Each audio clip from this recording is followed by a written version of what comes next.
Thank you, Rod. Pink Power in support of the battle against women's cancers and a powerhouse showdown for best in the West. That's what's on the menu here today. It's the Edmonton Eskimos and the Calgary Stampeders from McMahon.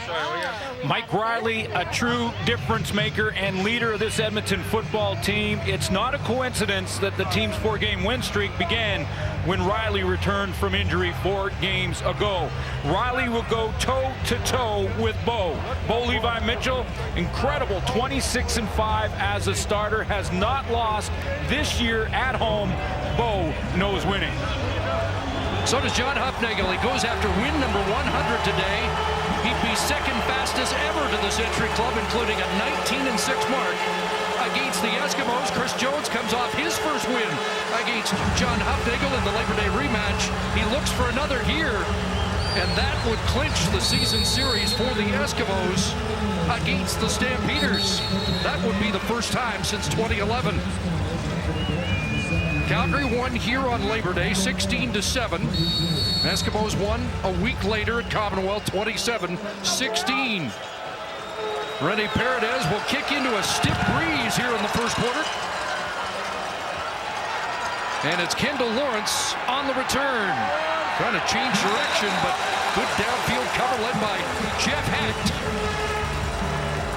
As Mike Riley leads the Eskimos offense out. Kendall Lawrence, one of the weapons he'll have. He also gets Shakir Bell back in the backfield. Missed 2 games due to injury. He's back in the lineup, and Darius Bowman has been targeted more than any receiver in the Canadian Football League. In that last win for Edmonton here at McMahon Stadium, Bowman had a big game. Mike Riley, 352 yards and 3 touchdown passes in the Labor Day rematch. They go double tight ends to start. And the fake handoff from Riley to keep, and he'll get tossed down by the defensive tackle, Mika Johnson. Well, when you look at that Calgary defense, it starts with their bookends. Charleston Hughes and Freddie Bishop have 18 sacks combined. Deron Mayo once again will play in the middle. He leads Calgary in tackles. It'll be his job to try and contain Shakir Bell in the Edmonton run game, and Mike Riley, a big part of that Edmonton rushing attack. Riley, number 3 among quarterbacks in rushing. Not much against Calgary with 33 yards on 6 carries in 2 games, but a game and a half actually. Pressure on here. Takes a heavy hit off the edge, and Keon Raymond gets to the quarterback, and it's a quick and definitive 2-and-out for the Stampeders defense. Well, you're going to see some great defensive football in this game tonight. Both teams play with different styles, but equally as effective. Top of your screen, a delayed blitz here from Keon Raymond. He's just going to hold off and then shoot the gap between tackle and guard, and Mike Riley has no shot. Second sack of the year for the veteran Keon Raymond. Tim Brown returns to the Calgary lineup. He waits as Sean White gets set to kick with the breeze at his back. They put on pressure. Brown from the Stampeder 45.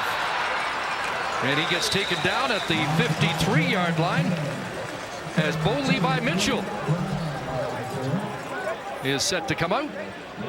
32nd start for Bo Levi Mitchell, 5-1 against the Edmonton Eskimos, but 3-0 here at McMahon Stadium. John Cornish did not play in the 2 games this year against Edmonton, and Derek Dennis has not matched up against Willie Jefferson or Odell Willis, just his second start at left tackle. Mitchell with 495 yards passing in the 2 starts. And quickly into the hands of Marquay McDaniel into Edmonton territory. And upended there by Marcel Young. Marquay Money McDaniel, we should start calling him. One of the great targets for the Calgary Stampeders, and he'll have to be contained by this secondary. Aaron Grimes should get matched up a little bit against McDaniel, but likely against Eric Rogers most of the night. There's Odell Willis I mentioned. And I put up Dexter McCoyle for just a gut feeling. It's games like this that McCoyle seems to make the big play. Almost the full 10. 2nd and inches, and the jumbo team comes on with Brian Moniz getting just enough. That's it, guys, that's it. Looked like there was a little confusion at the Calgary bench Dave Dickinson was looking around for Tim Brown. I'm not sure they didn't have something else in mind, but they get the first down, and Bo Levi Mitchell will check back in. So these two teams split during the regular season so far. This is the rubber match, and the one difference could be this guy, John Cornish. He loves to play against Edmonton at 130 yards a game, a tremendous average. Did not play in the first two this year against the Eskimos. Broken thumb had him on the sidelines 4 times over 150 yards, twice over 180, and drop here incomplete. And he was an effective receiver last week against Hamilton, 7 catches, 64 yards. He had almost half of the offensive production for Calgary against the Ticats last week. Yeah, when he got back in the lineup against BC, he only had 41 yards rushing, but he had over 100 yards of offense, was involved in the passing game, close to 100 yards rushing in the last 2. And in fact, his last regular season game against Edmonton, he had over 100 yards receiving. But 2nd and 10 after the drop. And Mitchell sets up in the pocket, pressure on, and he's not going to get it away. Wrestled down by Dion Lacey, who was giving him the stink eye once again during the coin toss, and gets up even closer here. Well, and it's just 3-man pressure by the Edmonton Eskimos, and it's Dion Lacey at the top of your screen, the first guy I pointed out, going one-on-one on Derek Dennis, who has not played against Edmonton this year, and he gets there. So 3rd and 13, and Maver to punt. Good one into the wind, and will this reach the goal line? It will. Kendall Lawrence lets it bounce in there, and then gets on it to concede a single. We'll sort out the flag. It likely is a 1-0 lead for the Stampeders as Mike Riley goes back to work looking for a repeat performance from that Labor Day rematch. Full Thanksgiving weekend day here in Calgary. And Mike Riley and the Eskimos with their eyes on a tie for first, and actually the tiebreaker to go to them with a win here. Swings it out to the side and wrestling down. Glenn Love the tackle on Mike Miller, who has his first catch of the year at the fullback spot. Well, there's no question who the leader of the Edmonton Eskimos is, and you're looking at him. Number 13, Mike Riley. You take a look at the last 2 seasons, 16-4 record. 4,500 yards passing, but it's that toughness, that edge he brings. He's rushed for 171 yards since returning from injury. He is their undisputed leader, no question. We've got the field general against the gunslinger today.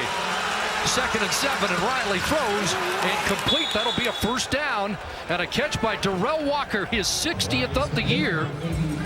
Walker, who has lit it up this season against just about everybody but Calgary. Darrell Walker will work in tandem for most of the game with the Darius Bowman. 2 weapons that Riley can go to. And Darrell Walker's been more involved in the offense with Mike Riley returning in the last couple of games than he was early on when Mike Riley first returned from injury on Labor Day. 10 catches last week, 98 yards for Walker.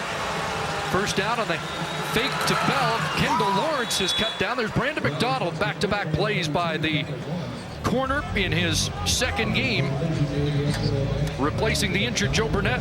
Darrell Walker got off to that great start, but the quarterback at that time was James Franklin. You take a look at Walker against the Calgary Stampeders. This Stampeders secondary, a veteran group, has contained him pretty well against all the rest of the CFL, over 100 yards a game. He had 472 in his first 3. 2nd and 4. Riley to throw. He's got Kuhorn, a former Calgary Dinosaur. Looked like forward progress was in first down territory before he got driven back by Fred Bennett. So that's a great showcase of talent on the field, and we haven't even gone through the Calgary receivers that Bo Levi Mitchell has at his disposal, and then they're playing against 2 great defenses, maybe the 1 and 2 defenses in the league. Something's got to give here tonight.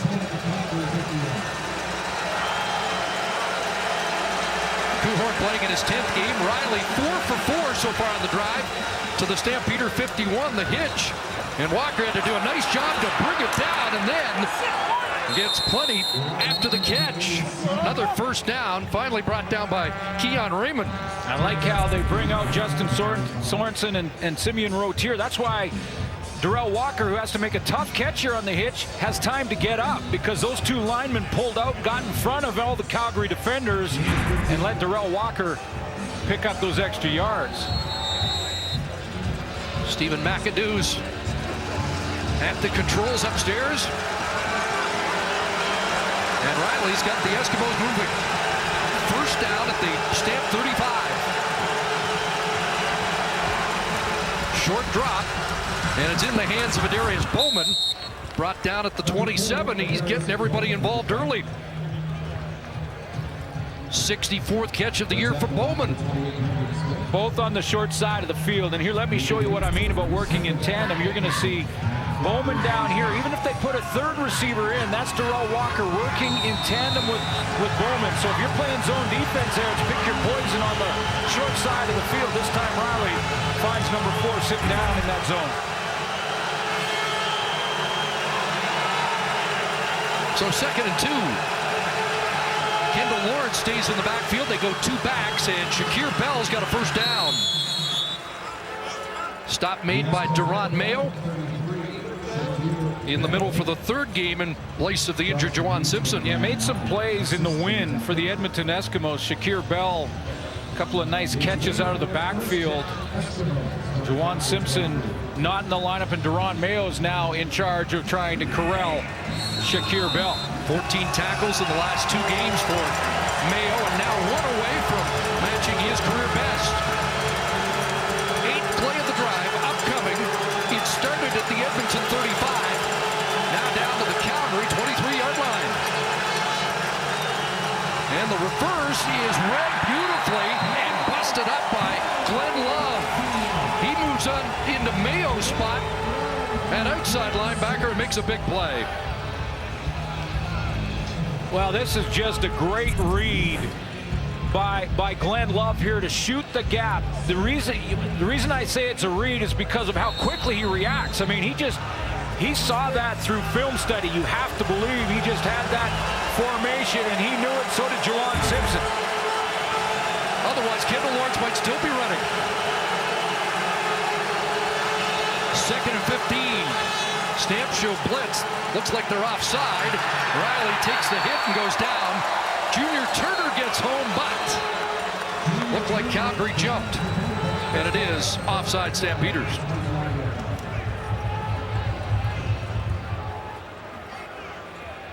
Offside. Calgary number 39. 5-yard penalty. Repeat 2nd down. Charleston Hughes had 3 sacks on Labor Day and was looking for another here. That familiar stand-up position at the short side of the field. He stepped in the neutral zone, knew it right away. So 2nd down over. And 10. Mike Riley 6 for 6, 48 yards on this drive. Can they keep it going? Short drop, a pump, and now looking deeper. And Kenny Stafford well covered on the play. Brandon McDonald was step for step. 2nd game for Brandon McDonald for the Calgary Stampeders this year. Joe Burnett injured and out of the lineup, and did not bite on that double move from Kenny Stafford. Had an interception in his first start for Calgary. Here 6 weeks last year before being released, and then with Ottawa till his return to Calgary. Here's Sean White, who was a hero last week. How about that 53-yarder? And a walk-off win for Edmonton and Winnipeg. This one from 30 yards out, and he puts it through. And the Eskimos will take the lead, 3-1 here late in the first quarter. We'll see Bo Levi Mitchell's response when we come back.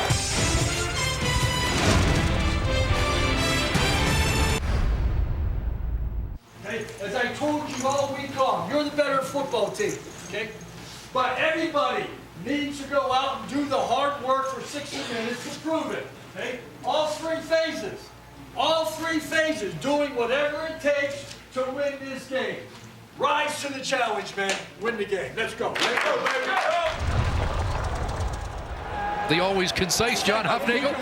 I'm thinking he said all three phases because he has not been that happy with his special teams of late. But they'll need all three phases to beat a good Edmonton team. Trying to get the offense going with Marquay McDaniel making his second catch. Came into the game third in the league in receiving.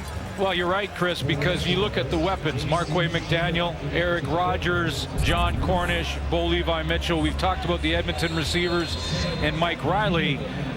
And both these teams play so well on defense. This Edmonton defense allows just 18.6 yards a game. So it may be special teams that's the difference tonight. 8 for McDaniel, 2nd and 2, and they're going to pass on it, and they're going to look deep downfield, and it's knocked out of the hands of Eric Rogers. Patrick Watkins recovered when it looked like he'd been beaten. That's exactly what he did. He recovered, got his hips around and his head around in time to realize the ball was on its way to Eric Rogers, the first receiver in the bunch formation on the hash mark, and he's going to run the corner route now. The Eskimos are a little late, a step behind, picking up their receivers coming out of that bunch, but Patrick Watkins did not give up on the play. And a little bobble there, too, by Rogers to give Watkins a second chance.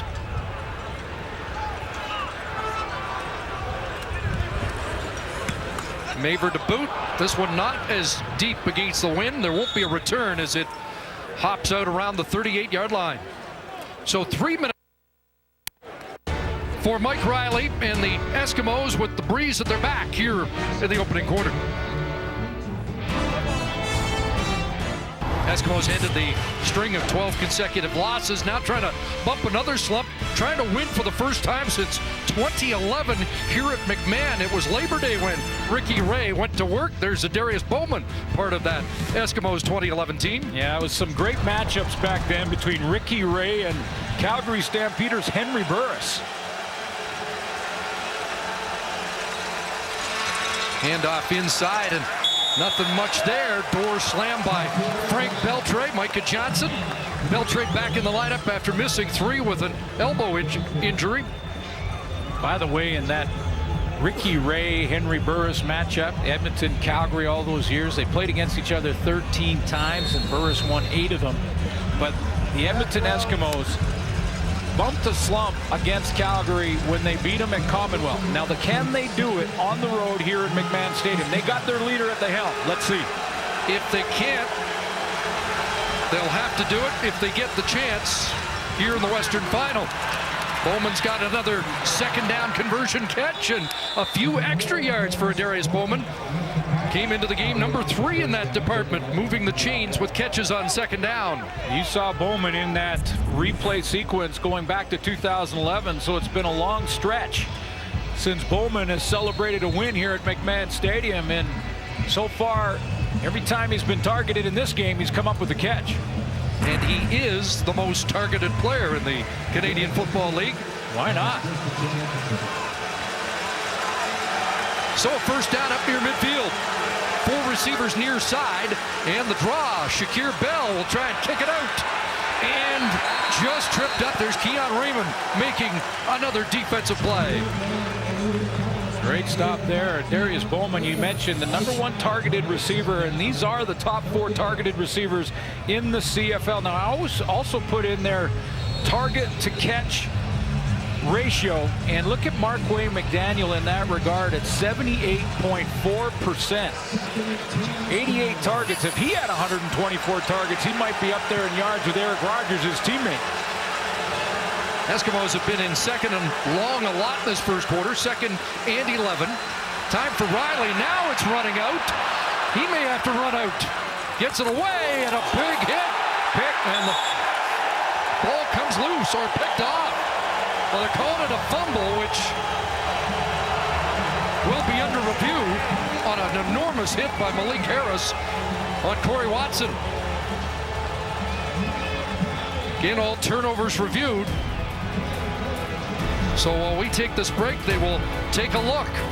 Watson the catch, and it is into the hands for an interception.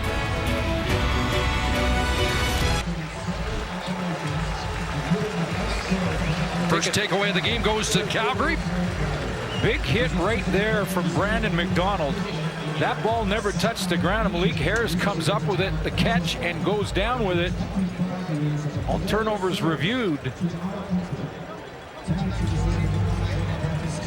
That looks like an interception in Calgary. Yep. When the ball came loose, you figured Corey Watson didn't have it long enough to secure it, but never did hit the ground. But a huge hit by Brandon McDonald, leading to the takeaway.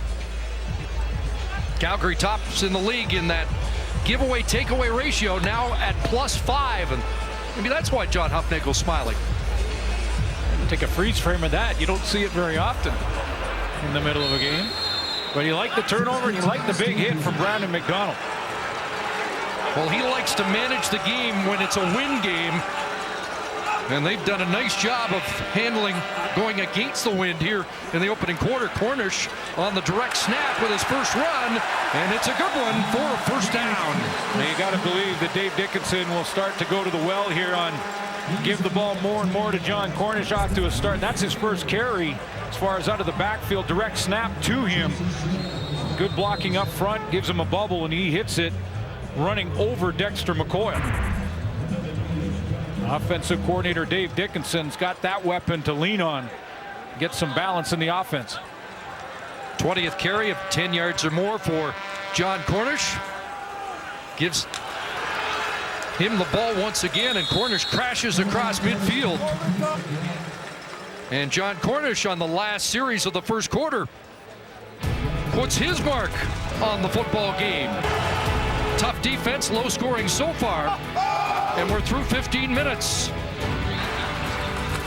Eskimos with the lead, 3-1. Stampeders with the football when we come back.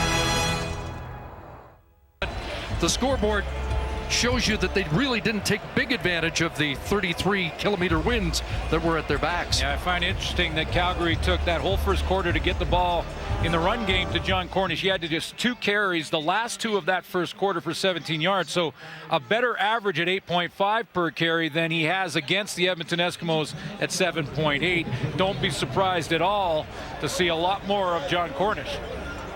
So you're saying even now with the wind at their back, number 9 should still get his share? Oh, you got to. Absolutely. Run your offense, and Cornish is a big part of this offense. And that running game not established by the Eskimos, as you saw in the first 15 minutes, -2 on the ground. So we start the second quarter. 2nd and 4 Calgary. Just on the Eskimo side of half, and a screenplay is incomplete as Willie Jefferson put on the pressure. 3rd start for Jefferson, and that big reach of his gave Mitchell problems in trying to make the connection. And I get the play action, and when Cornish has back-to-back big runs, you go to a little play action, might fool the defense. But again, 3rd and 4, pretty good setup for Cornish on this play fake. Bo gives him the ball. They stay on the field.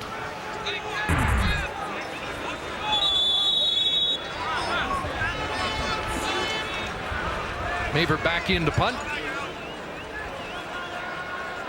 And the Stampeders last in punt cover. They've given up over 12 yards of punt return so far this season.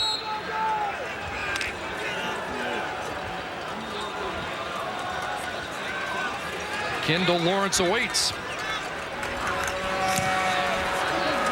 Line drive looking for the corner. Maver just missed. He's so good at hitting inside the 5. That one will end up in the end zone for the Rouge.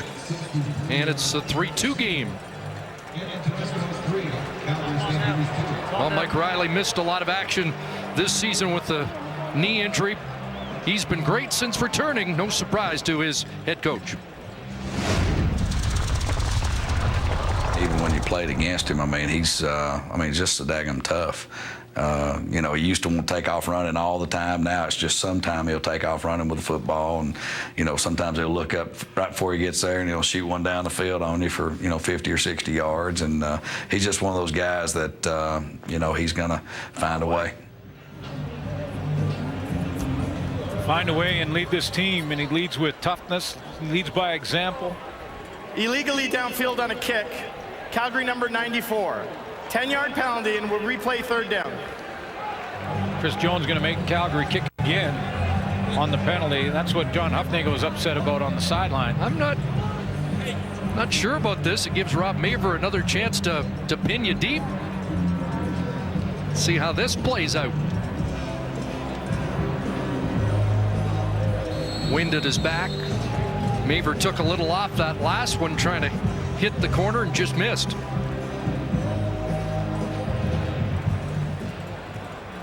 Although a survey of the flags now all of a sudden doesn't look like it's as much of an advantage. And this one is going to come down at the 20. Good call, coach. Yep.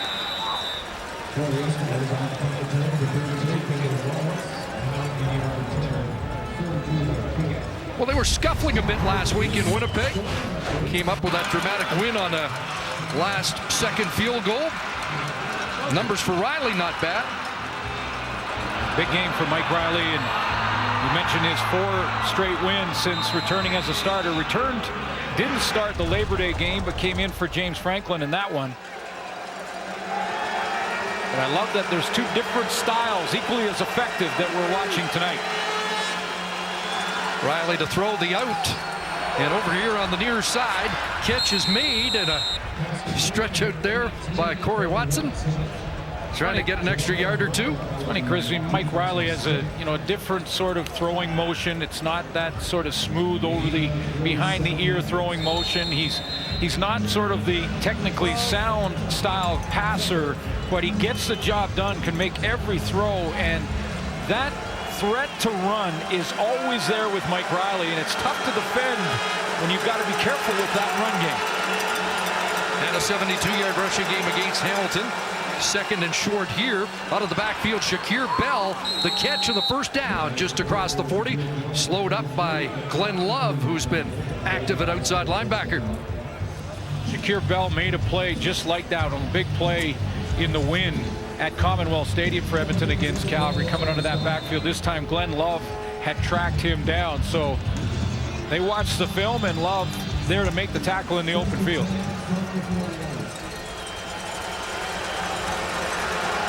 Off to a good start.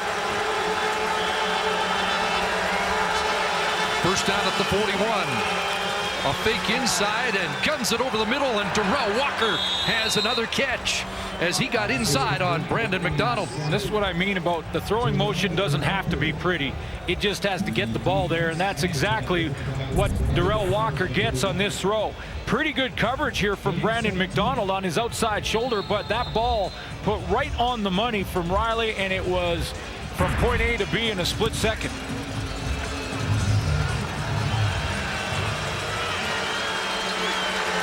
.17 on the third catch of the game for Walker.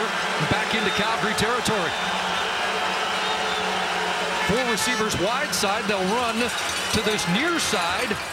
And Shakir Bell tried to tightrope it right in front of the Calgary bench, and they'll mark him out at the 44. I like what Shakir Bell said when he was asked in the newspaper this week about his running style. What's your running style, Shakir? And his answer was electric. That's my running style. Electric. Now, I'm not sure if that's a running style or not, but it's probably the right word to describe the type of player Shakir Bell is. 9th game here, 6th in the league in rushing coming in. So on pace for 1,000 yards in a full season, but again, stuffed right up the middle. Micah Johnson's having a big game at defensive tackle. He didn't get started. Shakir Bell never got a chance to get started, because Micah Johnson up front did not get blocked, or he fought through that block.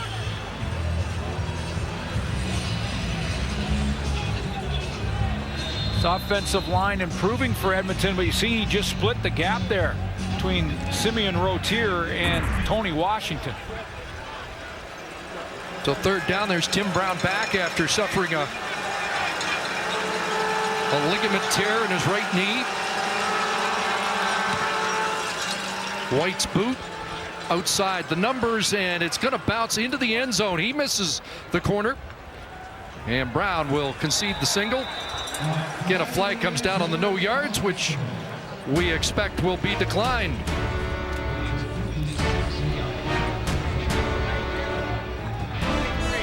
Right, Chris, you know, the Eskimos defense and offense, they don't face scout teams like most to prepare for games. They face each other head-to-head, mano-a-mano, which is a big reason why the defense is so dominant and the offense so resilient. Now, there's a game within the game. Any play over 4 yards is a win for the offense. Any play below 4 yards, a win for the defense. Coaches tally it up and announce the winner at the end of practice. Now, on Tuesdays, the winner gets lunch bought for them by the loser, Mary Brown's Chicken. And you know, when you lose and you open up your wallet, nobody wants that, meaning the confrontations can get heated.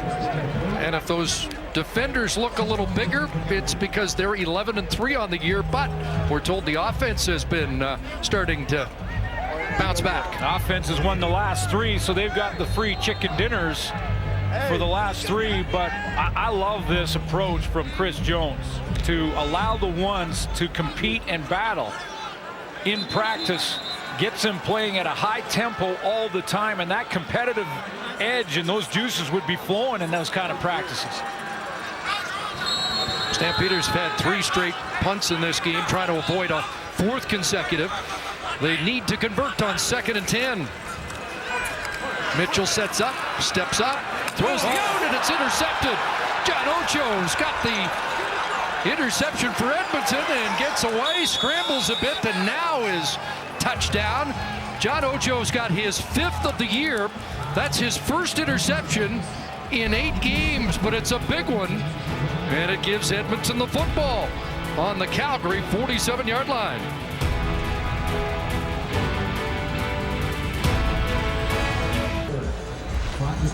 Little confusion on Bo Levi Mitchell's part here. This is Ojo right here, the corner, and he's dropping back to the deep outside 3rd in his zone defense. But what he does is he reads the throwing motion of Bo Levi Mitchell. On the top of this, he's supposed to have deep, but he's looking at Mitchell, reading the throwing off motion, and steps up and jumps it. Even though he's got deep coverage there, he jumps that intermediate route. Ojo takes over the team lead, ties for the league lead with his 5th interception. Here's Corey Watson again, stretching at the 35-yard line, close to 7. Here's Ojo.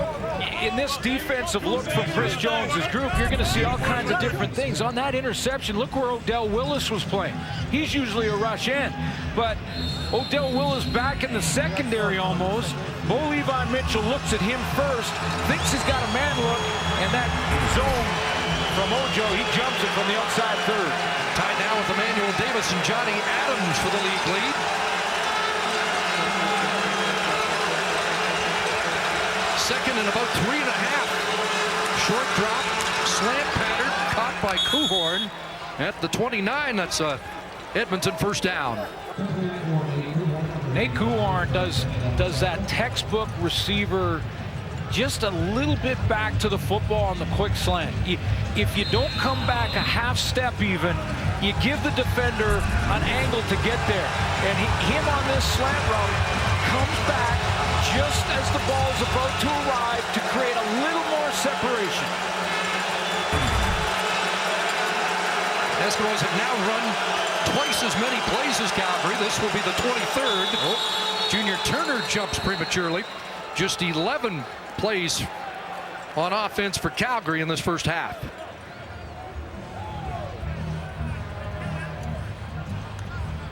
Second time the Stampeder defense has gone offside so far today. Time count violation. Excuse Edmonton me. number 13. 5-yard penalty. Remains first down. Well, now, that's why he jumped. 0 on the clock. He saw the 0 and must have said, hey, they don't snap it now. It's not my problem. Be good. Stay tuned at halftime. A great story about Junior Turner's mother, Gloria. Absolutely. I want to see that. First and 15. 4 receivers to the near side of the field. Taking a shot deep. Looking for Kenny Stafford. Got it. What a catch. Kenny Stafford with his 9th touchdown catch of the year.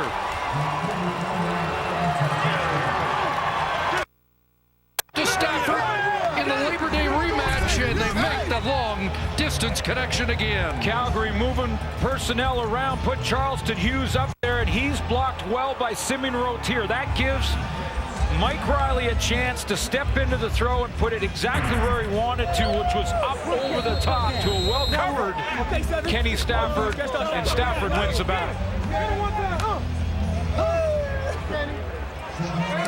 Had 4 completions for over 40 yards in the Labor Day rematch. This a 33-yard touchdown strike. White puts the extra point through. And the Eskimos expand their lead, get 7 off the Mitchell interception. And then it's Mike Riley going deep for his 8th touchdown pass of the season.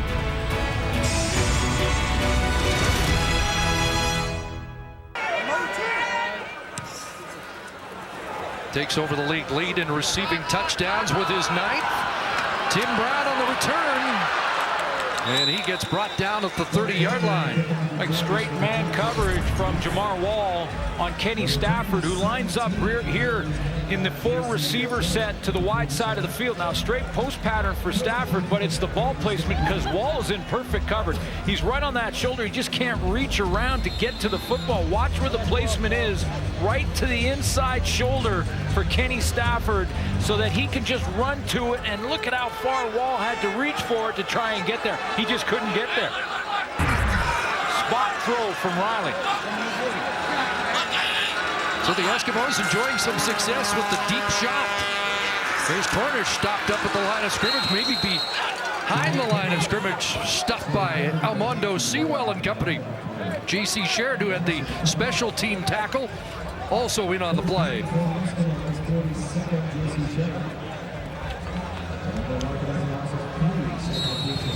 It's been a sluggish start for the. You know, I thought their best drive, Chris, was when they got John Cornish involved in the run game. I know he got stuffed on that last play, but those numbers way down. Yeah, 2 for 7. Now has thrown an interception, 8 in the last 8 games. And a crosser here to Marquay McDaniel, nothing doing. Odell Willis makes the play. Second time we've seen Odell Willis line up back in the secondary. We'll see Willie Jefferson do this as well. So they put Willis back there, and now they're going to just send 3, the Edmonton defense, and they force Mitchell to throw this under, and then they just have the Edmonton defenders rally to the tackle. You know, we've had quarterbacks tell us they don't mind seeing Odell Willis not rushing, but he does make the play from a different spot on the field. Big boot by Maver. The wind's hard to gauge here. Seems like it's not as strong as at the start of the day, and a terrific return there by Kendall Lawrence. Number 2 in all-purpose yards, and Mike Riley goes back to work. He now has 7 touchdowns in the last 4.5 games, 7 touchdown passes. Start 41 for Mike Riley, and right now in the matchup of the 2 big names on the marquee that we started the show with in Mike Riley and Bo Levi Mitchell, it's been all Riley in this first half. 14 of 16, that big throw to Kenny Stafford may have opened things up underneath here. Last 2 weeks he's been over 70% completions, even better here so far today. He'll swing it out to the far side, and Corey Watson's been more involved than usual. Gets up near midfield and has close to 9. What I'm happy to see for Corey Watson, a guy that has had so much potential throughout his entire 6-year career in the CFL, but hasn't been able to stay on the field due to injury. He's been available for every game this year. That's good to see, because get that injury bug behind you, you can become a valuable weapon in this offense. Speaking of which, it's got a brief timeout here as Malik Harris is assisted off the field. Backup linebacker who draws on with the injury to Juwan Simpson. And the fact that Jasper Simmons is long gone from here, and he gets some more reps because of it. Straight out of college, basically, University of Southern Alabama. And it also gives the Eskimos time to rethink it. And on 2nd and 1, Jordan Lynch of the short yardage team checks in. That wasn't the original plan, but is now. He'll plunge forward. That's a good surge by that offensive line that's been bolstered of late with the additions of Simeon Rotier off the injury list and the free agent return of Matt O'Donnell. Not a surprise that Mike Riley is trying to throw the ball, especially on first down. This is a good defense. Rich Stubler run defense against the run. Under 80 yards per game. They're number 1 in the league versus the pass as well, but at 245. Play a little more conventional than Edmonton does. They'll change it up as well. First down's now 10-2 in this first half. Edmonton Riley in some trouble here, and he's going to throw that one away to avoid the sack. It took the hit, and it was a pretty tough one on him too. He got big push there from Freddie Bishop, and Rich Stubler will rely on the talent of his players. I mean, Charleston Hughes and Freddie Bishop, I talked off the top. And Bishop there, you see, he will switch it up a little bit. They play Bishop and Charleston Hughes on the same side that time. They're bookends on that defensive line, but they lined up side by side there. So Rich Stubler changing things up a little bit, different look that worked on first down. That defense has given up 23 big plays on the year. The Eskimos have put up 6 of those, including the 33-yard touchdown pass, and now a screen. Shakir Bell with it. Brought down by Micah Johnson, but very close to a first down. Looks like he's got it. Put it down. Let's go. Didn't look like that play had much of a chance. Shakir Bell here is too wide for the play fake, and then he goes out to the screen, but Mike Riley makes it work anyway. He sees the timing, so the play fake was to air, but he still gets the ball out there, and Shakir Bell has Justin Sorensen out in front of him. Spotted the ball just short of the first down. 3rd and less than a yard. Riley stays in, and again behind Sorensen, another good surge. Well, Matt O'Donnell back to that O-line has really helped solidify it. DeAnthony Batista outside and Tony Washington on the left tackle. That O-line is getting back to, or getting to the point where they really want it, and it gives Mike Riley that much more time.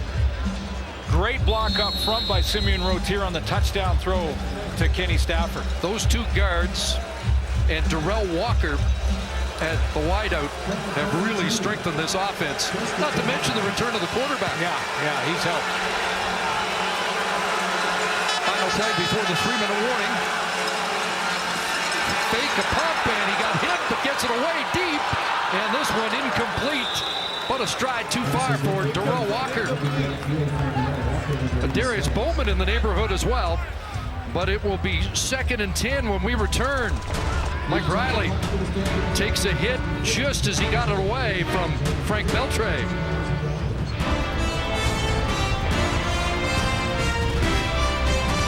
Two good secondaries, but we have seen Mike Riley's not afraid to test them deep, is he? Incomplete on the last shot. And Kenny Stafford on the touchdown. 2nd and 10. Riley throwing to the sidelines. It'll be short of the first down. A catch made by Darrell Walker and ushered out quickly by Brandon Smith. Short of the first, but the wind has died significantly here, and that pickup give them a chance for a makeable field goal here.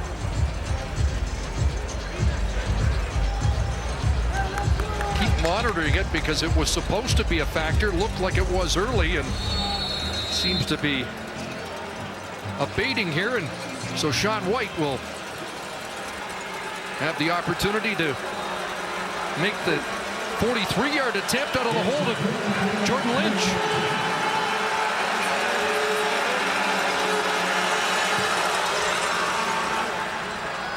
And puts it through.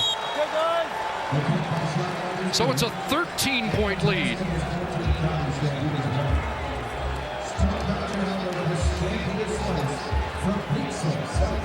Well, you are seeing the uniforms pink throughout the McMahon Stadium. All for a terrific cause. Absolutely, and it's estimated right now that 96,400 women will be diagnosed with cancer this year. About 68 Canadian women are diagnosed every day. Now, the good news is that the incident rate is dropping. It has since 2000. And to get to that 5-year survival rate, now they're getting upwards of 88% of women are surviving this. So every donation helps. You're going to see a great halftime feature on Gloria Turner, the mother of Junior Turner, playing for the Calgary Stampeders here. You want to stay tuned for that. So do what you can for cancer research. We're getting closer. Well said. Kickoff bounces down around the 10, but does go out of bounds, so that's an illegal kickoff. Boy, the Stamps have to figure out a way to put a dent in this Edmonton defense. Just 16 points at each of the first 2 Illegal meetings. kickoff out of bounds. Edmonton number 6. Ball we placed at the 45-yard line. First down. And today they've had the ball 5 times, 3 2-and-outs, 2 first downs, and 1 turnover. Well, that kick out of bounds could put a little more pressure on this Edmonton defense, but they can handle it. At least they have been all year. You take a look at the rankings, nothing but first in all the major categories. 16.5 points allowed per game. Just over 18 overall as a team, but defensively, just 16.5. Just off the hook good. Stamps have been held under 20 points 3 times this year, twice by Edmonton, once by Montreal, and there's an open receiver. Over the middle, catch is made by Joe West, who didn't play in the first 2 games against Edmonton. That's a big play to get Calgary kick-started. 24-yard connection to West. Yeah, I was going to say that, Chris, that Levi Mitchell may have to stretch the field a little bit like Mike Riley did. I don't think you take John Cornish out of the game plan by any stretch of the imagination or your run game, but pushing that ball a little deeper, maybe loosen things up. First down, second quarter, now into the hands of Cornish. Straight ahead. And just the 3rd carry of the game for Cornish. And Bo Levi Mitchell, talk about his great record as a starter. 14-2 overall at home, 7-0 this year. One of those losses in a game that didn't matter to Calgary in the standings late last year to Winnipeg in the snow. So he finds a way, and looks like one of the adjustments is those intermediate to longer routes. See if they can loosen up the Edmonton secondary a little bit. Give Cornish 3, 2nd and 7, and the Stamps went no huddle. Mitchell dancing around, nobody available. Underneath, Joe Fuller trying to get to the stick, and second effort plunge may have got there over Patrick Watkins. I want to take a look at what we call the all-24 shot to see why Bo Levi Mitchell, go ahead and run it, guys, why he was pump faking the ball. Looked like he wanted to try and push this ball deep again. He's looking deep. He doesn't have but one deep receiver here, and basically double covered, sandwiched between 2 Edmonton defenders. So he decides it's smarter to dump it down. Fuller's first catch of the game, he did not have one last week in Hamilton. Second first down on the drive, and now a crosser is low, and Anthony Parker couldn't scoop it off his shoe tops. Okay, so young quarterbacks, even the simple throws, go through your fundamentals, and it happens to the best of them. It happens to the greatest quarterbacks in the game. It happens at the pro level. But Bo just got and relaxed a little bit and got away here from his fundamentals, didn't really step into it, and he one-hops it there to Parker.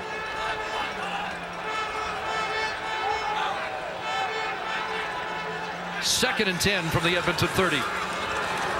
Steps up, throws deep, open man, touchdown, Eric Rogers.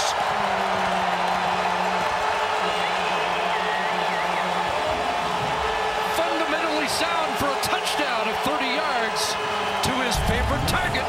Rogers has his 8th touchdown of the year. Oh, was it ever. This ball put right there.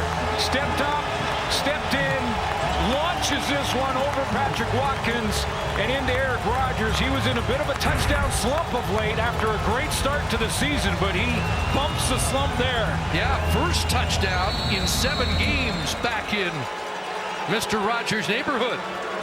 And they'll go for 2.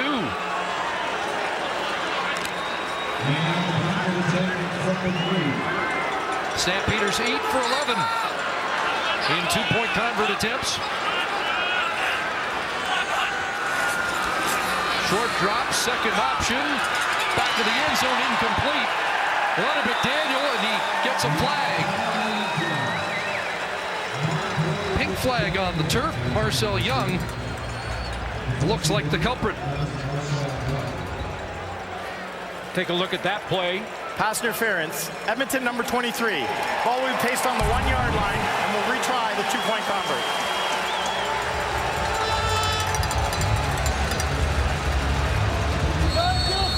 Looks like that a little early contact from Marcel Young with his hands over the face. Wasn't screening, but just the early contact. So they put the ball on the 1. John Cornish time. It is. And he's got it. Had to muscle it in, but he got it. They get the 2 on the great throw and catch by Eric Rogers. Cuts the lead to 5. Just under a minute and a half to go. Calgary going with more of these different looks, and now they put Eric Rogers out one-on-one, but he's not jammed at the line at all, so he's got the free release. Give a guy like that, the leading receiver in the CFL, the free release. Old Levi Mitchell just had to get it on the money, and boy, did he ever. Fundamentals were sound there, and here's the convert. And good contact just before the goal line, but John Cornish muscles it in. Rogers, the recipient of the 21st touchdown pass of the year by Bo Levi Mitchell, who now has touchdown throws in 13 consecutive games. You gotta talk about on everything else. On everything else.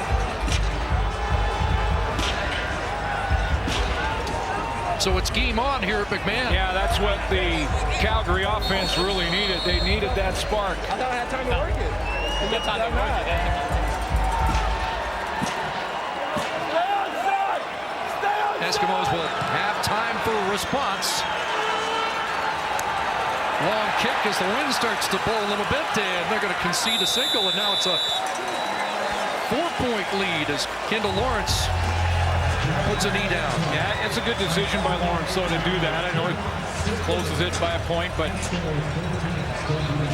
the timing on the blocking on a kick return way off when the ball is kicked deep like that and juggled, so wise decision. Give Mike Riley a shot here starting at the 30. There is still time to get at least in field goal range. And if you wait around a few minutes, we'll have another wind report for you later because it just keeps changing. It's all over the map. Chris Jones upset with the juggle in the return game there. But that wind could be part of the reason. See how the Eskimos handle the final minute and a half. A couple of pumps through the reeds and finds a Darius Bowman who drops it.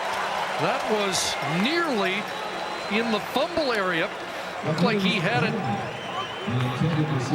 and then put it down after having possession. I thought the exact same thing. It looked like he had it and was turning. Well, maybe he was juggling it on the first turn. Josh Bell was on the scene in a hurry. No, he was juggling as they turned around. Incomplete pass, and Bell closed quickly. Catch he should have made. Jeff Heck checks in as an extra DB on 2nd and 10.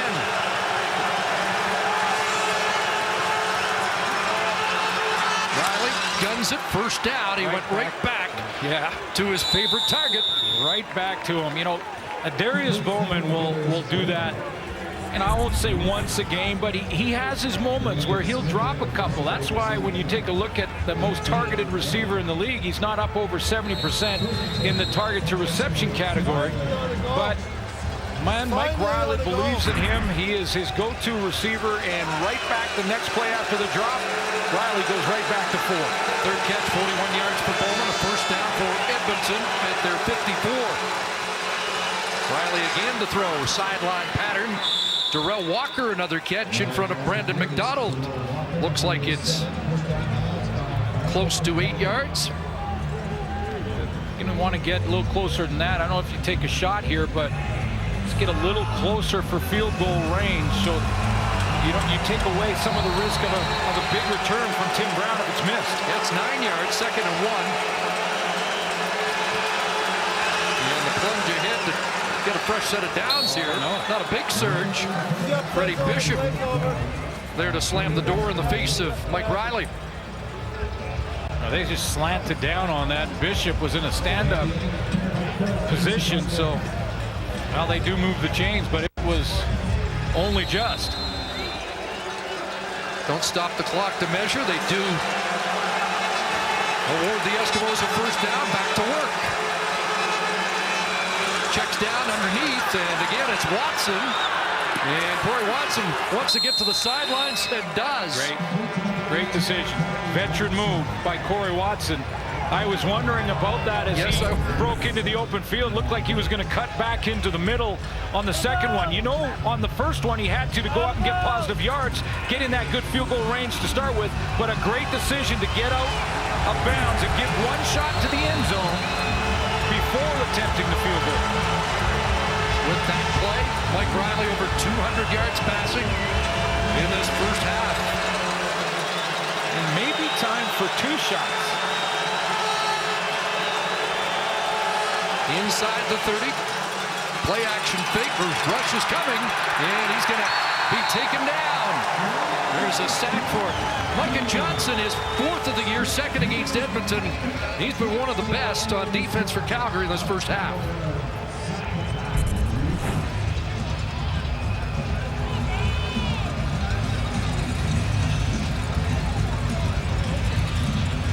He has been tough to block.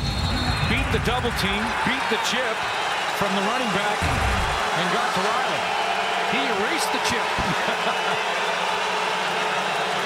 2nd and 14. Riley into the end zone. Terrell Walker, jump ball. Who's got it? It's intercepted. Brandon McDonald's got it. They had run out of time, so they took the shot at the end zone, and McDonald brings it down. And Calgary ends up with the takeaway to preserve the 4-point deficit. Clock management issue for Edmonton here. Should have at least come away with 3. McDonald the pick. Let's head to Rod. Supporting Pink on this Thanksgiving weekend in Calgary, where the Stampeders have closed the gap. 14-10 Edmonton as we get set for the second half. But first, Jermaine Franklin is with John Cornish. John, how important was that last drive by the offense to finally get on the board? I think we put up 9 points in a minute, 2 minutes. And then, I think we sort of seized the momentum. To be seen which way we take the ball, if we get the ball even. But, it's one of those things you can go in the locker room and be happy about. Does your offense need to sustain drives in the second half, and how much will rushing be a part of that? I think rushing's always a big part of it, but Edmonton's they come out and they have a good game plan, and we got to stop that. And when you get out on the field as offense, we have to control the clock. 2 and outs, those aren't going to help us right now. Thanks, John. Thanks, guys. The rare 9-point play has got Calgary back in. Touchdown, 2-point convert, and a single off the kickoff. And then the squandered clock running out. Deep shot at the end of the first half. Calgary getting the football and the win to start this third quarter. Tim Brown on the return, bounced off first contact and is angled out to around the 30-yard line. Well, it was a tough first half for Bo Levi Mitchell in this Calgary offense until that drive that John Cornish was talking about. You can see Cornish's numbers way down, 5 for 18, and those are not typical Mitchell numbers either. That 1 touchdown and a 30-yard catch by Eric Rogers capped off the one drive that they did get it with a 24-yard catch to Joe. Finished with that throw for the touchdown to Eric Rogers. Last time they had the football, a 5-play, 65-yard touchdown drive in just 54 seconds. And they start with Cornish, and a big hole rips off a first down up over the 40-yard line. Second on the day for John Cornish. Good push from that right side of the offensive line to get Cornish a good start here, and he hits the hole. He's got such a great ability to change gears and change speeds throughout a run. Sometimes he'll slow down and draw a defender close and then sprint by him. Had an interesting quote about that. He said, I accelerate, and when it's time to accelerate. Second down, hits the hole again. There's that change of speed and all the way into the secondary to midfield. Coming off 94 and 90-yard rushing games and a big possession here in the second half. Shows you that change of speed, and Spencer Wilson comes around from his right guard position and opens up a nice block with a big, huge hit on J.C. Sherritt there. That hits the crease so that Cornish can show you that change of speed, and he sprints through the arm tackles of Dexter McCoyle and Arthur Foster. Watkins finally brings him down. Injured Eskimo and a run stopper in the middle that they'll be without now as Almondo Sewell gets attention, the All-Canadian Football League defensive tackle for Chris Jones.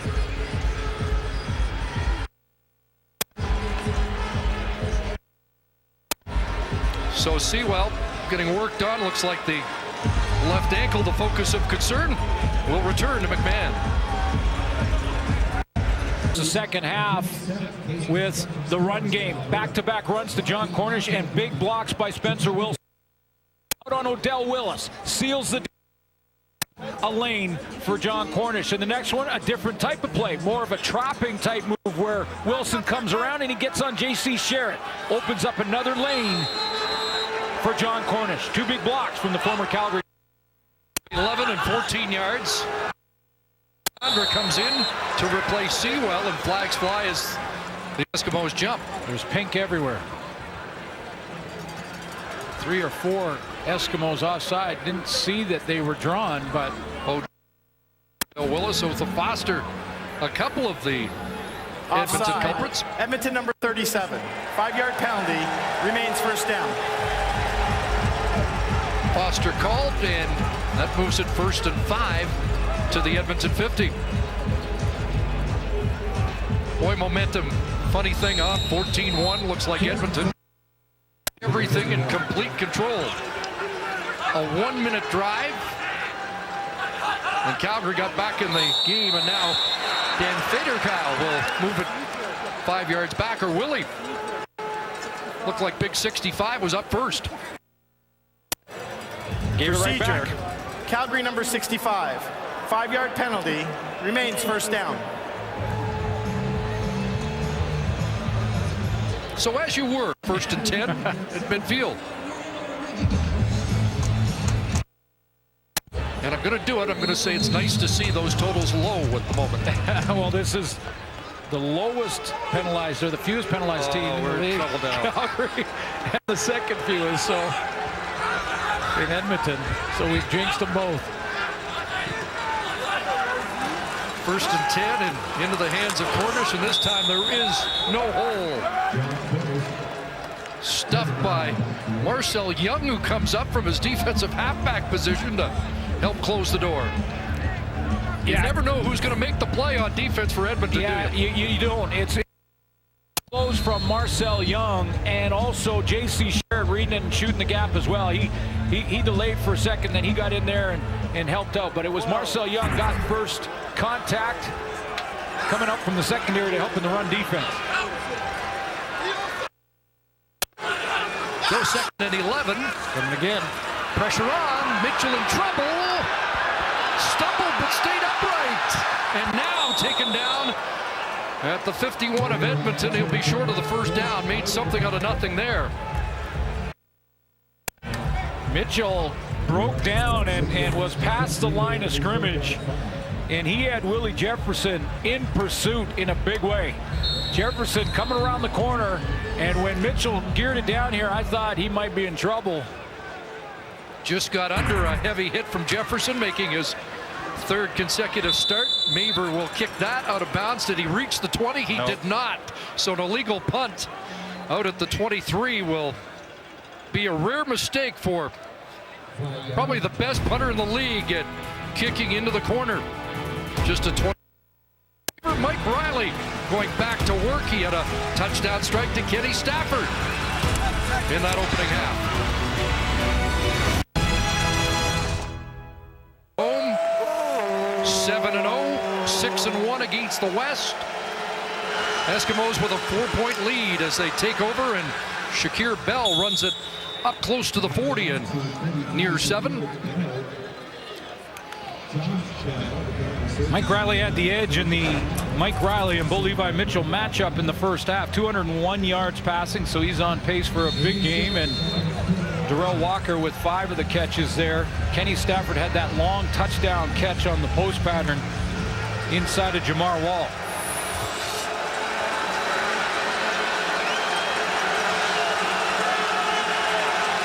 So 2nd and 4. Extra man sent. Riley throws, and incomplete. Pass interference will be the call. Darius Bowman was the target, and Brandon Smith got there here early.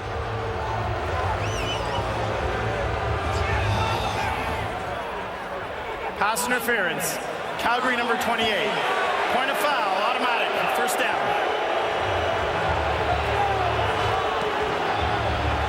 Take a couple looks at this. It looked like the break on the ball was clean to me from Brandon Smith, but let's take a look. It's to the left of your screen.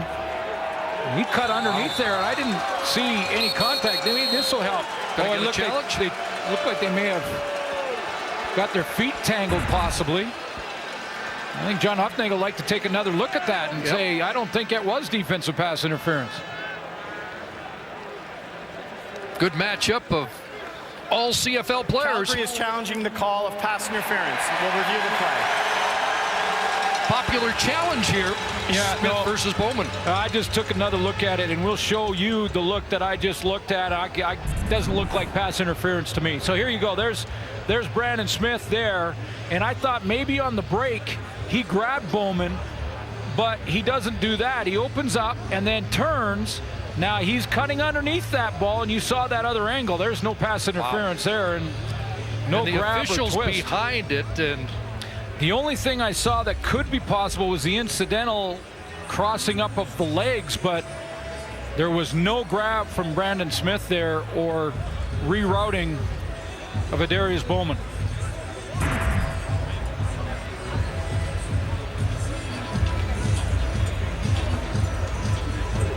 Just about a perfect defensive play by Brandon Smith. Yeah, the only way it gets better is if this challenge is successful. And that happened right in front of John Huffnagel. You could see the official was in his position, might have just been blocked out and looked like he got there early through the back of Bowman, but the replays seem to tell another story, although whenever it takes this long, you wonder. Let's show you that one view again, and you know, again, pass interference.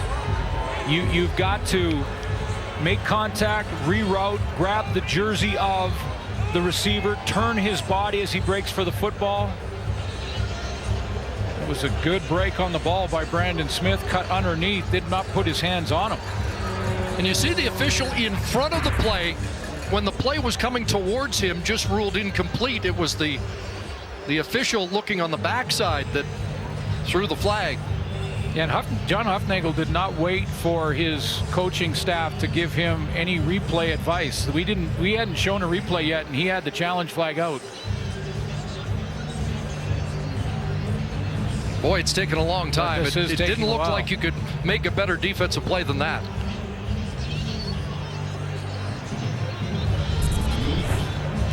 There's an enhanced look at the two players involved in Brandon Smith.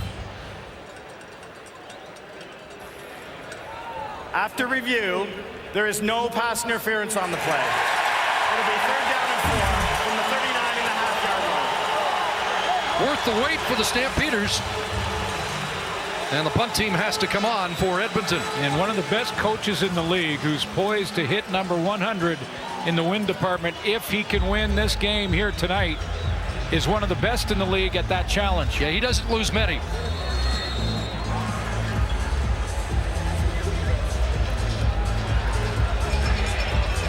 Well, that's why they have video replay, to get it right. And they did there.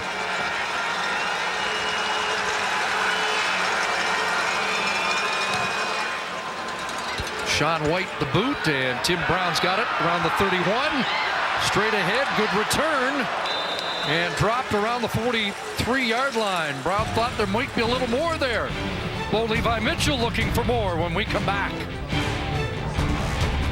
Hufnagel's going to be the second fastest to 100 wins. Only Wally Buono got there quicker, with more on the pursuit of the Century Club. Here again, Jermaine Franklin.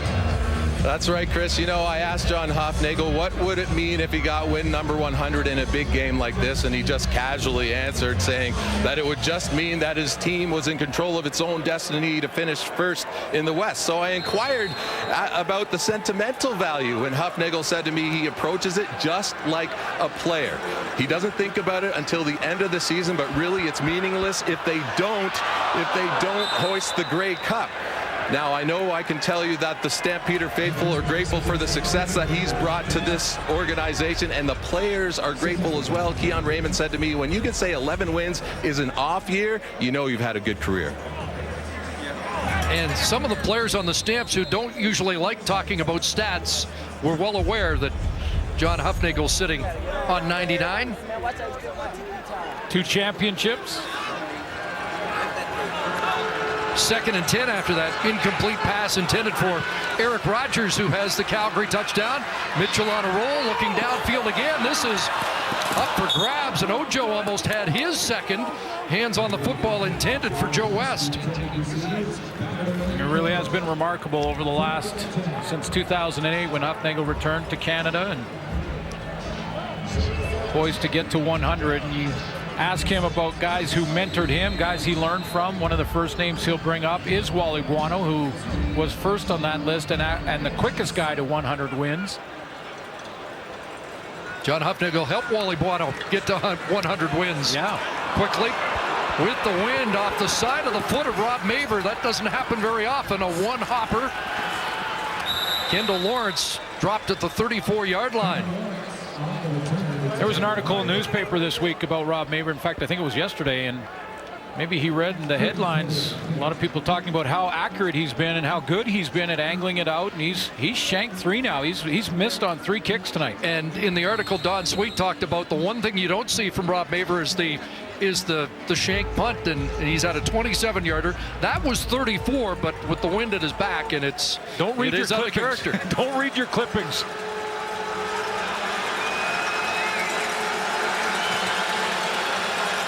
First down, and the quarterback option straight ahead for Mike Riley.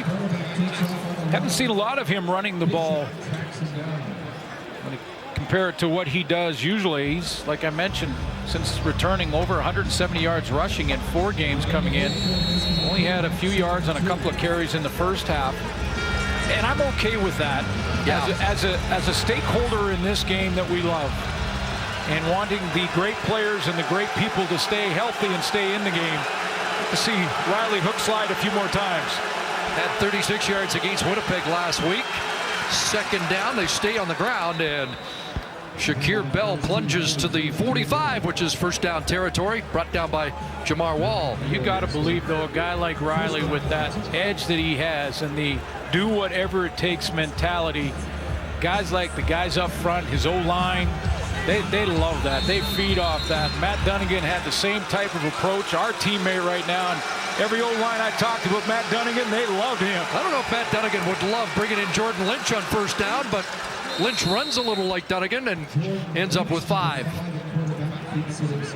Well, you know, Chris Jones does this. He keeps Lynch involved every game, and we talk about it quite often. It has the downside is it could take Mike Riley out of some kind of rhythm. The upside is it keeps that other quarterback active and in the ball game. Good running play there. Success on first down. Yeah, and you get another running threat without putting Mike Riley at risk. Good point.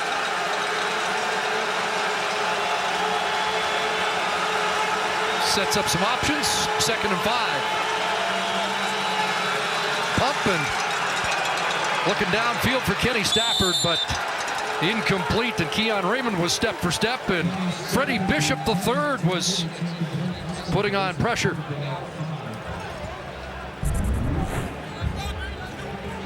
Seen a little bit of Freddie Bishop in this game and in the backfield. Good inside move here. think that's more than the third time he's hit him, too. Yeah, absolutely. Just after he threw it, and it took away from the accuracy of the throw. And with Keon Raymond in coverage at the other end, you've got to be dead on accurate to get a completion.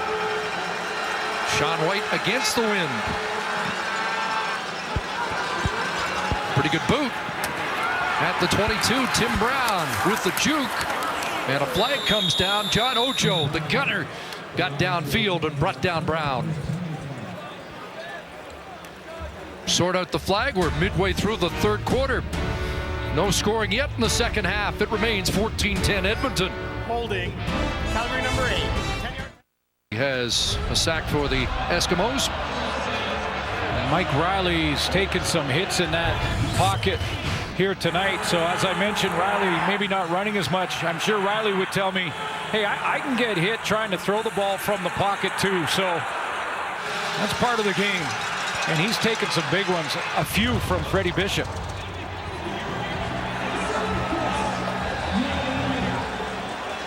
Third straight year that the bookend defensive end for Charleston Hughes has racked up the stats after Cordero Law and Sean Lemon did the same in previous years.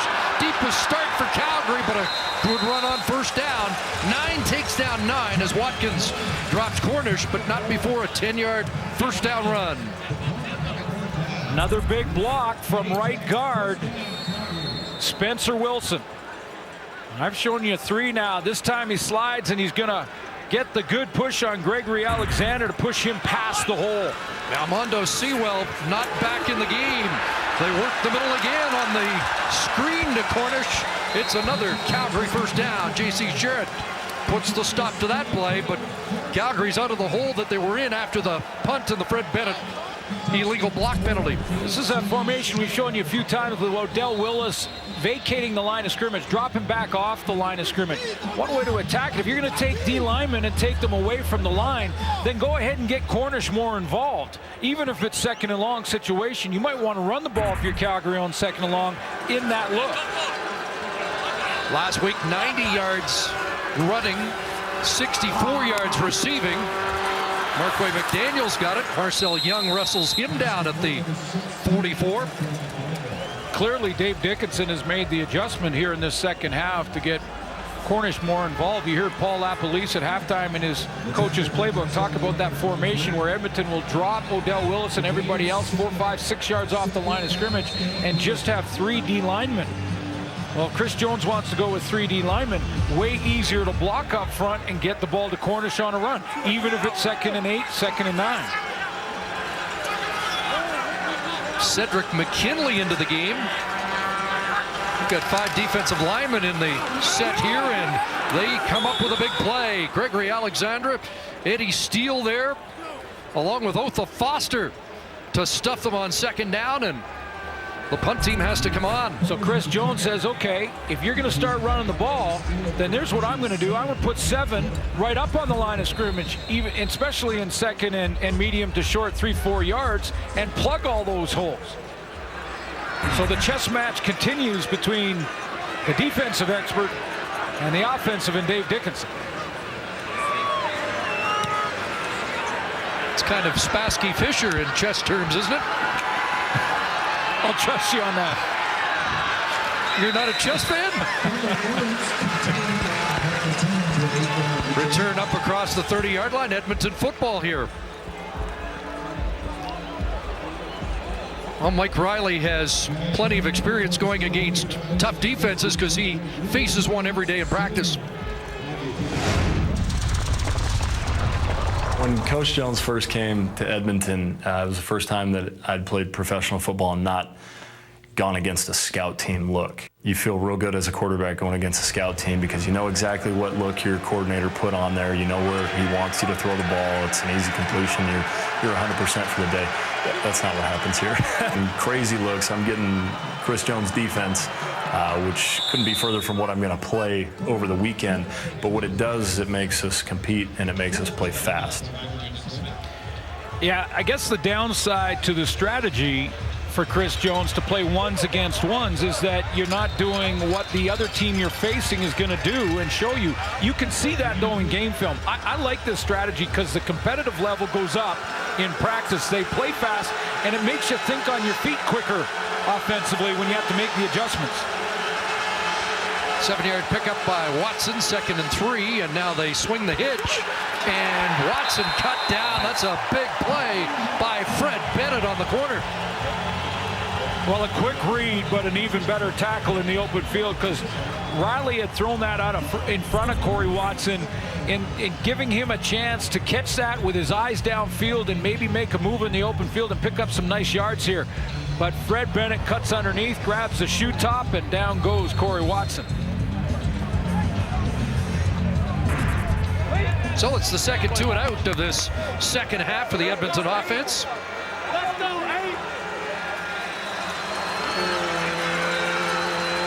Under 3 minutes left now in the third quarter. Another good boot by White, and that's going to back Tim Brown way back inside his 20. Now he gets pointed in the right direction, but the cover team gets the job done. That's a 53-yard punt, and the flags tell us that's against the breeze. Well, this is an election like no other. More journalists, more digital extras, more live locations. Stay with CTV News for continuing coverage of election 2015. Beautiful night here in October in southern Alberta. Stampeders take over at the 25-yard line. Really have not had a field position advantage with the wind in this third quarter, and it's slipping away on them. Bump from Mitchell and a pass over the middle caught. Markway McDaniel in front of Koshi Mwamba. Markway Money McDaniel leads the league in the clutch catch. The second down to move the chains catch department. Number 16 is number 1.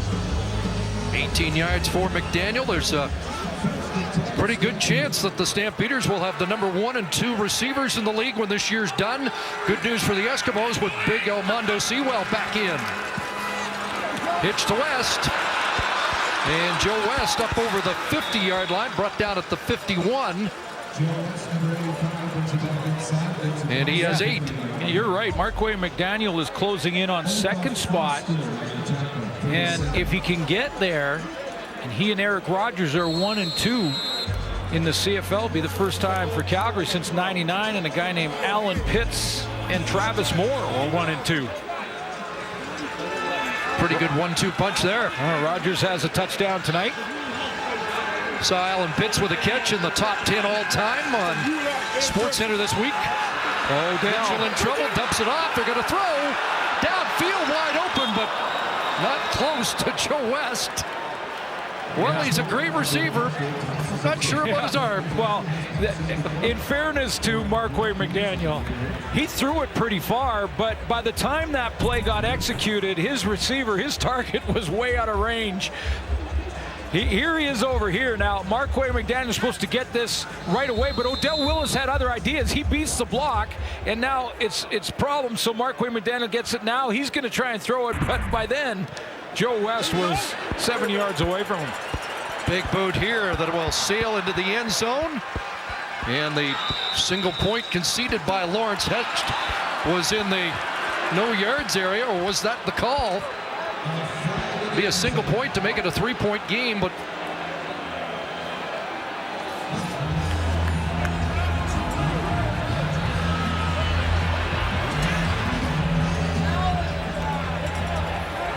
can't be calling the little tap. There's no infraction on the play. There we go.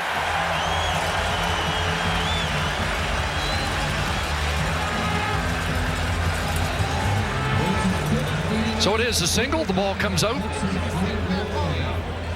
to the 35-yard line, and with the Rouge, a 3-point game into the final minute of the third quarter.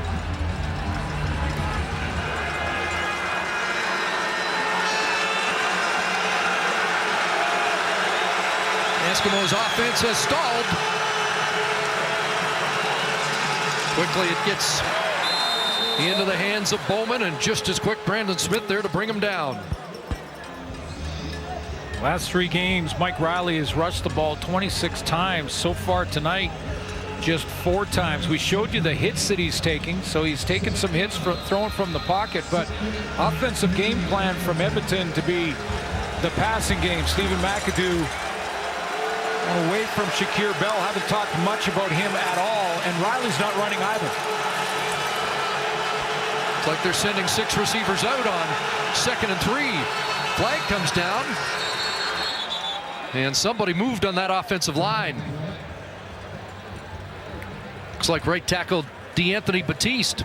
Procedure, Edmonton number 67. 5-yard penalty. Repeat 2nd down. That moves it back 5. Now, if you're in charge of a defense, Rich Stubler is, and Stephen McAdoo's coming in and looking at Rich Stubler's defense that has not allowed a team to rush for 100 yards in the last 6 games, maybe that talks you out of the run as a coordinator. We're going to send Hecht in and then bring him back to the sidelines. 2nd and 8 after the penalty.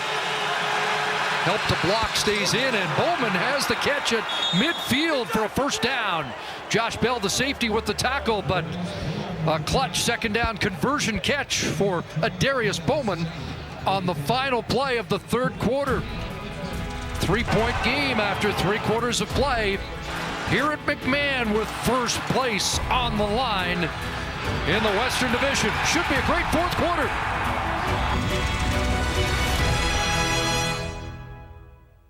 So far tonight.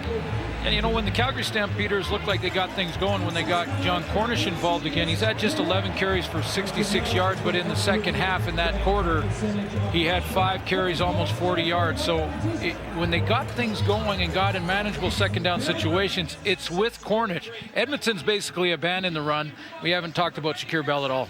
Feels a little like the playoffs, doesn't it? There is that.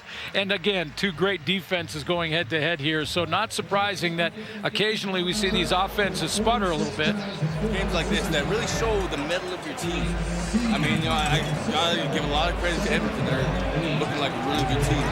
But, you know, if we can... It's nice to have the 3rd man in the booth, but he's not in the booth. The philosopher. Interesting perspective from the sidelines. How big a factor will he be in this 4th quarter? Riley on a roll, and he makes the connection, and there's Shamot Chambers with his 1st catch of the year. Missed 19 games with an ACL injury. Hurt last year, came back last week, and good to see him back in the Edmonton offense. Yeah, really is, and what a long road to get back. So good for him. It's tough. You're facing, when you're injured like that, you're facing a ton of self-doubt. Is it possible to return? You have to battle that psychologically. He's done that. Made some key blocks last week for the team. Didn't have a catch, but he's back out there. That's good to see. Young guy who really looked like he was hitting his stride. There is Bell trying to get to 1st down yardage and nothing doing. Wrapped up again, and Micah Johnson's had a big game in the middle of that Calgary front 4. Yeah, and that's one of the reasons I think Chris Jones and Stephen McAdoo are sort of looking at putting the ball in the air and putting it in the hands, in this game, in the hands of their leader in Mike Riley, rather than going to Shakir Bell. And in this decision, even though it's almost 2, he's going to kick it away. Unless there's something on. And remember, their backup quarterback, Jordan Lynch, is on the cover team. And it's a decent spot on the field.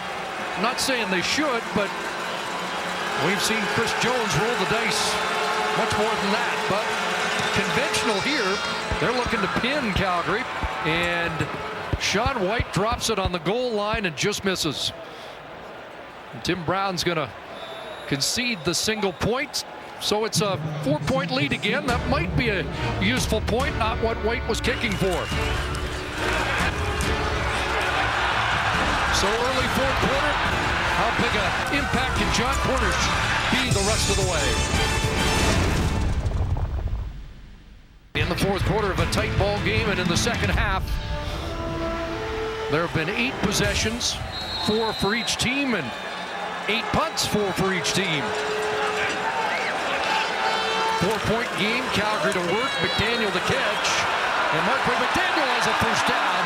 Up at the 48, big hit at the end of the play, but that'll move the chains.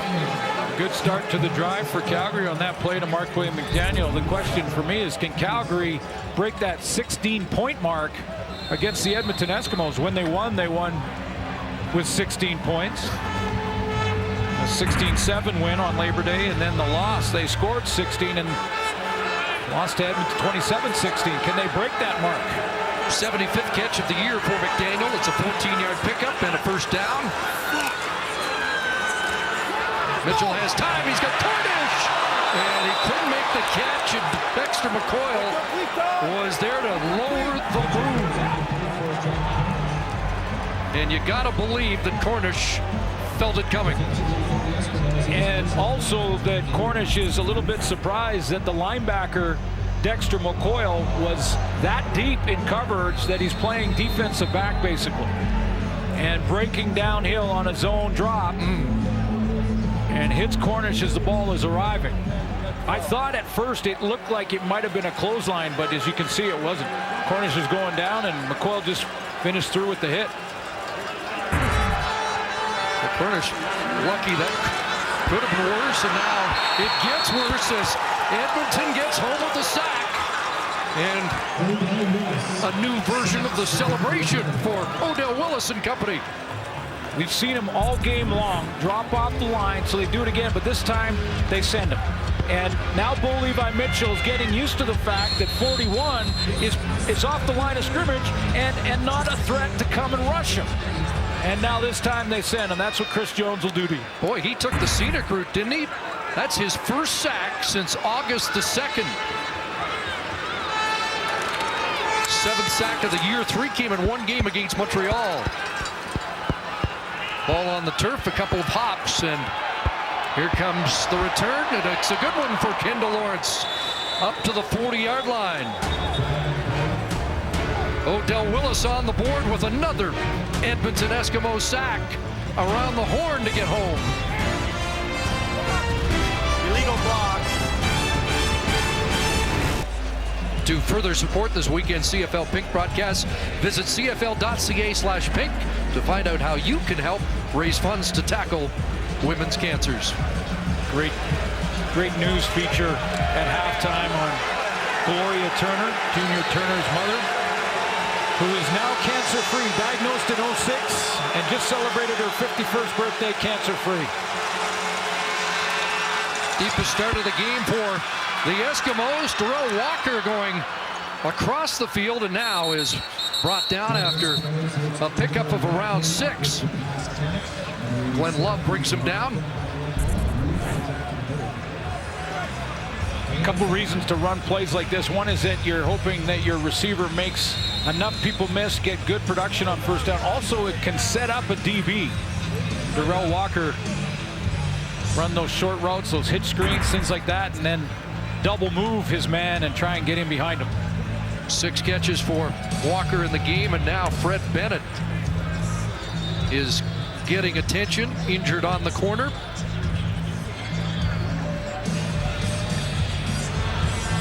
So he'll have to come out of the game, and a rookie from the Regina Rams, Tevon Campbell, is going to have to check into this Calgary defense. Saw Bennett make a big play on the last series against Edmonton, cutting down Corey Watson, and now he's shaken out. Steve McAdoo and Mike Riley are going to take a look at the replacement and see if they can't try and test. Take a look at what happened to take a look Fred at Bennett. Yeah, Fred Bennett here. Number 8 right in the middle of your screen. He's closing in, getting the angle on Darrell Walker. Friendly fire? Might got a knee in the back from his own player, and Charleston Hughes maybe, or twisted.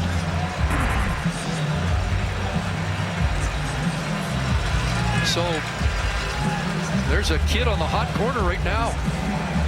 And he'll play the wide side of the field. The ball on the hash mark.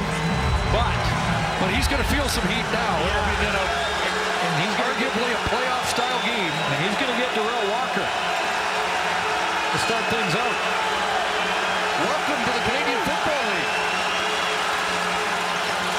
near side, and a catch is made by Kuhorn in front of Brandon McDonald for a key Edmonton first down. Yeah, it must be tempting. I know that, quarterbacks will often tell you in these kind of scenarios that you run your offense. You run your offense. You don't, try to just go and change everything just to go and try and get a matchup on a player that's coming cold off the bench. But it must be tempting. Try and get a matchup on Campbell and see if he can hang in there. Just the third first down for the Eskimos in the second half. Looked that way and now drop it off underneath, and Shakir Bell shakes his way to the 34. Short yard pickup for Shakir Bell, who has not been a big factor in this game yet. No, hasn't seen the ball much. Just hasn't seen the ball much and has not been part of the play calling at this point.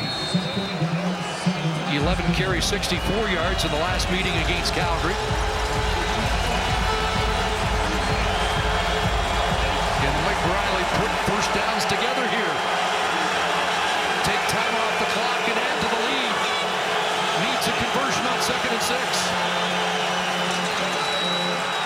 Time to throw, and pass is dropped. Walker, the intended target, in front of Jamar Wall. Haven't been many drops for that guy since he joined the Eskimos.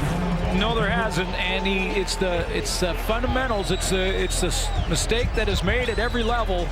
It's the peek to see where you're going to run before you secure the football. See his head turn. Would have been right at the first down stick with a catch. Can't throw it any better. The 5th consecutive punt for Edmonton.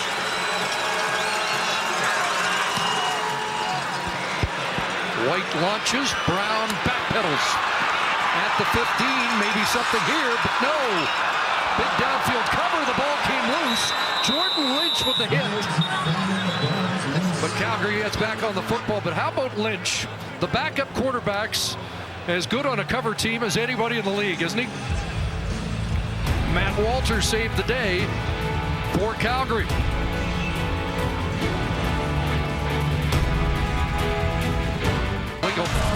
Blocked by Tavon Campbell backs Calgary up. Jordan Lynch, with his speed on the cover teams, draws the penalty by Campbell right there with a hit in the back and makes the tackle. You're right. One of the best cover guys in the league is a backup quarterback. Worst start of the game for either team, but there is big room for Markway McDaniel up over the 40 to the 42-yard line. Out of a hole in a hurry.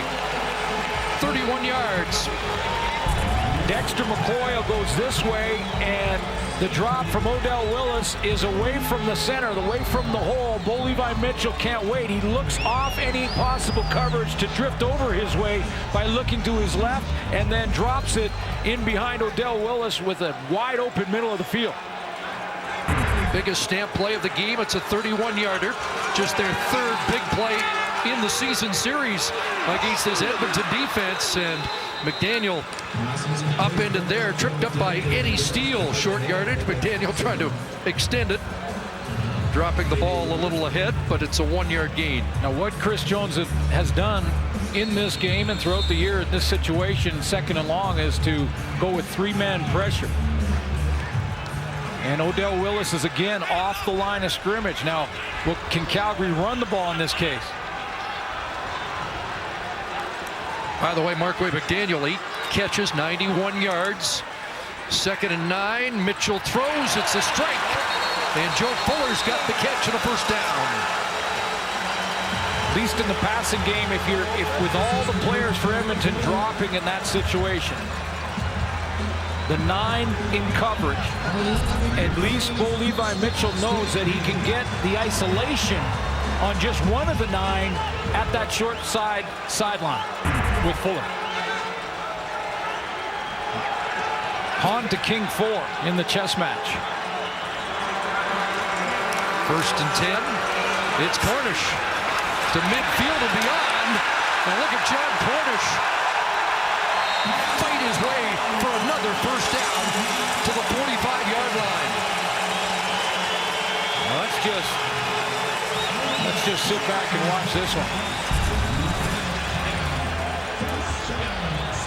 This is all Cornish. balance, power. And that don't quit that his coach talked about in the pregame speech. 11 carries, 67 yards, down to the Edmonton 45. Here comes Heat. Ball is thrown, and McDaniel unable to track that. It falls incomplete. Full blitz from Edmonton, and Marquay McDaniel had the corner route, so he's the target. And it was whether or not he was going to get open, because Marcel Young has to play hard inside with no safety. Blitz is coming. Koshi Mwamba, the safety, is gone from the middle.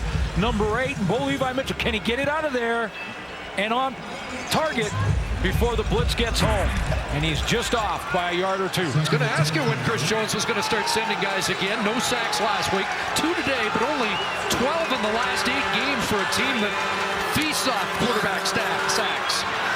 Mitchell under pressure here, gets away, and then the ball falls out of his hands, incomplete. Odell helped it out. We've got an injured offensive lineman for Calgary, and we've said that more than, well, too many times this year. That was that 3-man pressure look, and like is it Dan Fader, Kyle? Looks like it. 5. This is that look, 3-man front, everybody dropping off. And I'm wondering if Calgary will go to just straight run against that look and see if those deep players can rally up. And if Cornish gets the ball out of the backfield, he's got room to run in that area. Both flush the opposite direction. We'll cross our fingers here on Dan Faderkow. Right tackle.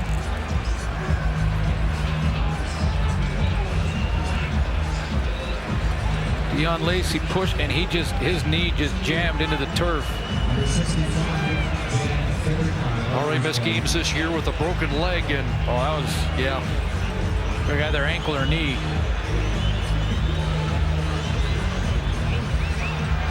Already 4 offensive linemen on the 6-game injured list. Pat Delmonico has seen enough of this. What a job he's done keeping that offensive line as efficient as they've been with all of the changes. The entire staff. You take a look at Delmonico and all the things that he's had to do to juggle up front. I mean, Spencer Wilson's had a big game tonight, and I think, as you mentioned, Chris, in commercial, Wilson's played almost every position up front except center. Looks like he's going to be, well, if they go back to what they've done in the past, he'll move up to the right tackle spot, and John Estes or Quinn Smith will have to come in. What a team with a league-leading 11 wins coming in, and have to make changes on their O-line on a weekly basis all year long. They find ways. Yeah, there's the frustration of a guy that spent too much time on the injury list already this year.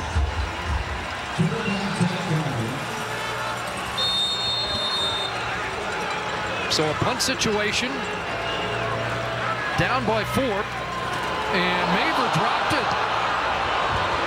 Gets it away, but it's another short one. An uncharacteristic night for Rob Maver. I guess everybody has them, and when a kicker has them, you'd notice a little bit more. Yeah, no question. You know, just uncharacteristic in an all-star type season for Rob Maver to have these issues in this game. He's 23 yards. Seems like he's fighting it, and psychologically he can't let it go. So it's one misplay or missed kick is turning into another, and I've counted 4 now that he's mishandled. Came in with a 45.5-yard average, and as good as hitting the corners as anybody in the league. Not tonight. Edmonton with a chance to really take a stranglehold. And Riley ducks under pressure and throws it away at the Edmonton bench, incomplete to avoid the sack.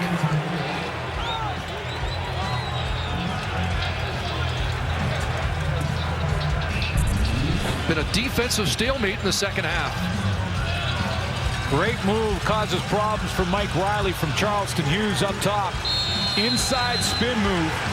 D'Anthony Batiste, and Riley is on the run and has to throw it away.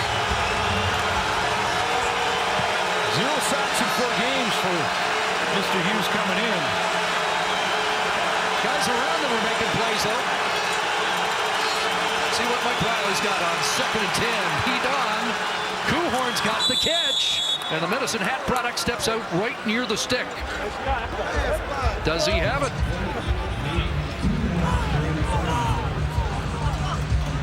Calgary captain Juwan Simpson's getting a real close look at that marking. Some editorial comments from the Calgary bench about where he stepped out. Nice route run there again by Nate Kuhorn. 3rd and a few chain lengths to go. And the plunge ahead, they've been good in that department today with the surge to move the chains. I'll take it. I'll take it. It's up there, Tommy. Yes, sir.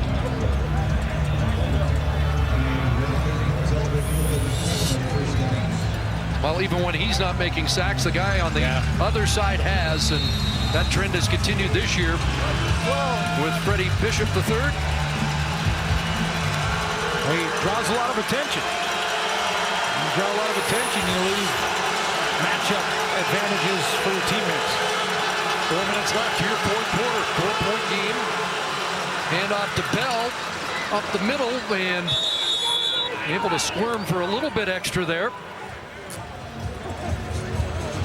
Yeah, the goal here for Mike Riley is to chew up as much time as he can. He's got the lead by 4, so it's a touchdown difference. Yeah, field goal gives you the 7-point lead.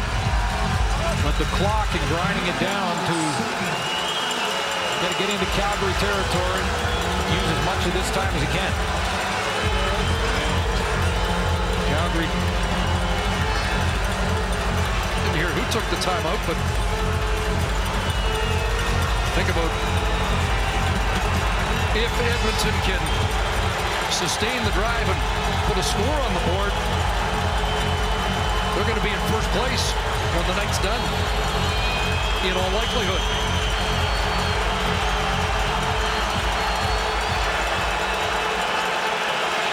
Lots of plays left to make for that to happen. 2nd and 5.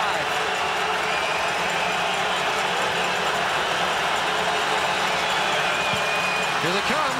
Riley has it batted down, and it falls incomplete. There's number 95 on cue, Freddie Bishop with the knockdown. Assist to Glenn Love, because Glenn Love takes up the block that Bishop would have had.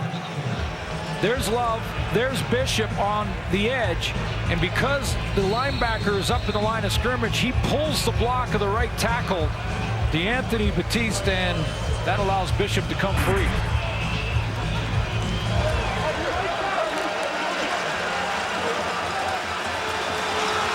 Anthony Parker has dropped deep along with Brown. They just swap sides here. Pressure on White, and he just got it away. Bouncing downfield, and Brown has some trouble with it. Ball on the turf. Who's got it? Edmonton had a shot at it. Into the mosh pit. And it is Calgary football as Charlie Power, the guy at the bottom of the pile that bails out Mark Killam's special teams.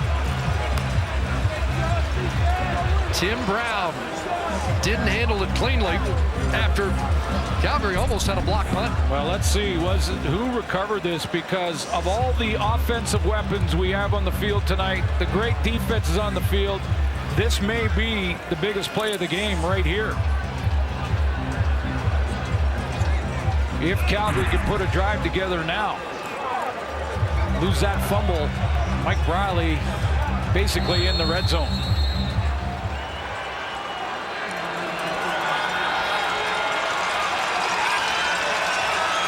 So they start at the 23. One more play before the 3-minute warning. And quickly into the hands of Eric Rogers for a catch at the 28-yard line. 5-yard pickup. It'll be 2nd and 5 when we come back down to the wire in this battle to be best in the West. Man on the right looking for his 100th career win. The man on the left looking for his first victory as a head coach here at McMahon. You talk about their starts to their coaching careers, though. Chris Jones, best record, ahead of Hufnagel in the first 32 games, and ahead of Wally Buono, who got to 100 faster than John Hufnagel. Big play here on second down for the Stampeders. 2nd and 5. Mitchell crosser off the fingertips of the usually reliable Marquay McDaniel. And Calgary's going to have to punt. Well, Bo Levi Mitchell's not even looking to the sideline. He doesn't want to see the signal for the punt team, and Hufnagel's leaving him out there. There's lots of time. Are you surprised? A little bit. There is time. You kick this away, you get a 2 and out. Again, you're going into the wind, and maybe that's what John Hufnagel's factoring in, but just seems like there's lots of time.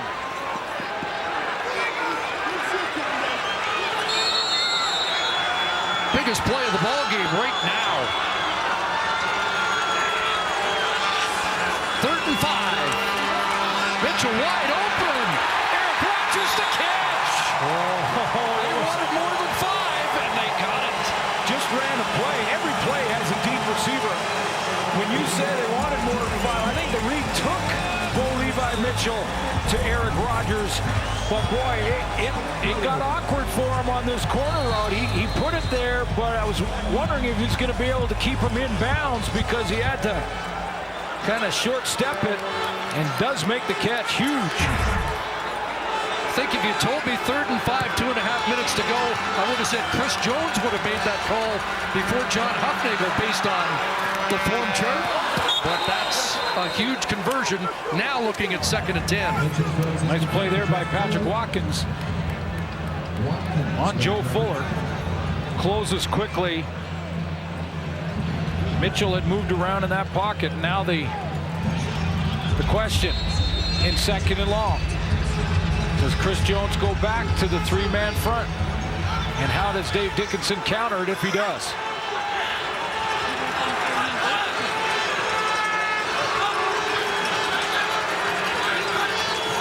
From the 52, Mitchell complete. Rogers the catch at the 40. It's another Calgary first down. Ofa Foster with the tackle. Well, you're in a clutch situation, so who do you go to? The #1 receiver in the Canadian Football League on the last 2 first downs. Watch how Eric Rogers here knows he's a little short on the route, so he gets a big base with his legs to break the first tackle, fall forward, and move the chains. At the 40, now into the hands of Cornish. Stumbles, but falls forward for at least 5. 2nd and manageable for Calgary. And in clearly 3-down football territory, Dave Dickinson can open up the playbook on 2nd and medium. This Edmonton defense has surrendered 53 fourth-quarter points this year, so that's the task Bo Levi Mitchell has to engineer another game-winning drive. Pressure on here, and throws incomplete. Short of Anthony Parker.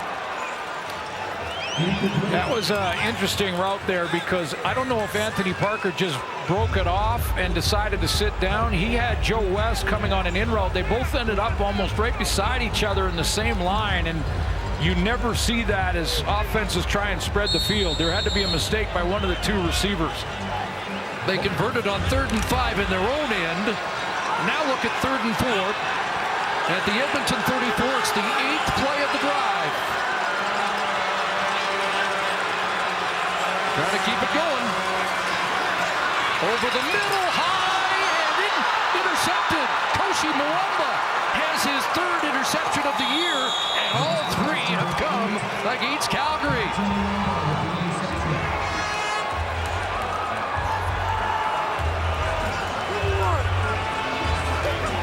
Chris Jones' defense has done it again.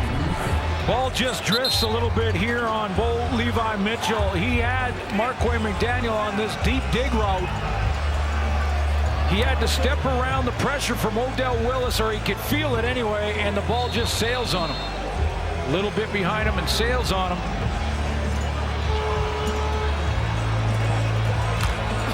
3 receivers to that side. Parker goes outside. Marquay McDaniel on the dig on the inside route. Ball just a little high and behind him. Now, we found out last week in Hamilton how much can happen in a final minute. Shakir Bell, good run up the middle over the 30. That's a pickup of 6. First down and 2, and the Eskimos are first. But remember last week, Calgary had not 1 but 2 field goals in the final minute. On that 3rd down gamble, the last 3rd down, they wanted to get Eric Rogers. Eric Rogers involved to convert. They tried to get him on that corner route again on the 3rd down. This time, Marcel Young at the top in good position, and Watkins fell under it. So it was a double team on the go-to receiver on the 3rd down play. Minute 17 to go. Stampeders stuck at 11 points, which would match their season low. Lost in Montreal early in the year, 29-11.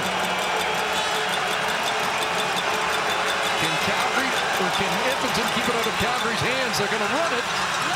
And how about Shakir Bell? He's going to have a first down, and those are the best 2 back-to-back runs of the game for him when it mattered the most. And he is snarling down there with some of the in-the-pile stuff, and Mike Riley trying to calm him down so he doesn't draw a penalty.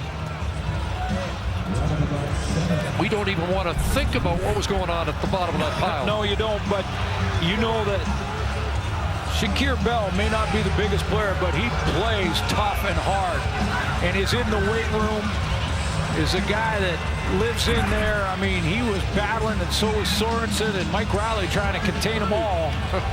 Poised to exercise a demon here in McMahon Stadium and win a game. Last time they did that, 2011. 11 for 38 for Bell, and he just got 11 on the last 2 carries that might have put this one away.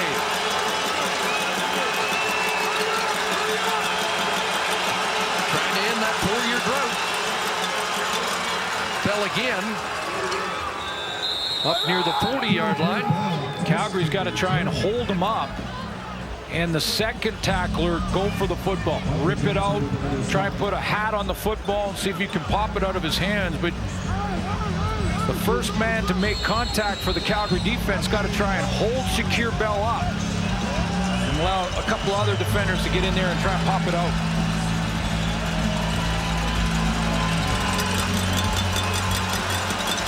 Clock running out on Calgary. 2nd and 7. Back to Bell. Hughes will make the tackle with 20 seconds remaining.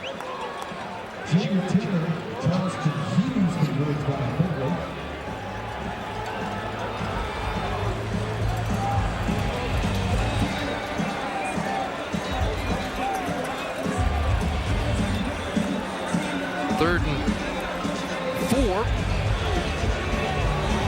Calgary was in this situation earlier this season and had one of the more unusual plays, throwing back around their 10-yard line to Marquay McDaniel, who killed the clock and conceded a safety to end the game. Calgary can't stop the clock. Edmonton won't have to do that because the clock's going to run down, and Mike Riley's about to complete back-to-back wins against the Stampeders.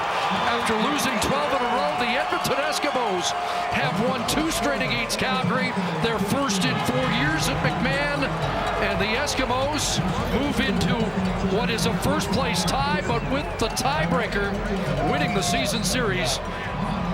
2 out of 3. Time now for the Nissan Titan Player of the Game, brought to you by Nissan, the official vehicle of the Canadian Football League. Well, we had a little bit of everything tonight. We had some defense, some good defense. We had some offensive weapons, and Mike Riley moving the football. 200 yards passing in the first half.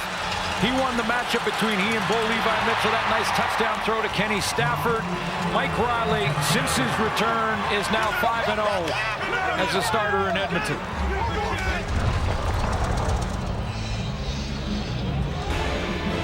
There is the gunslinger and the field general, and on this night, the man in green and gold prevails. 15-11 the final. Let's head back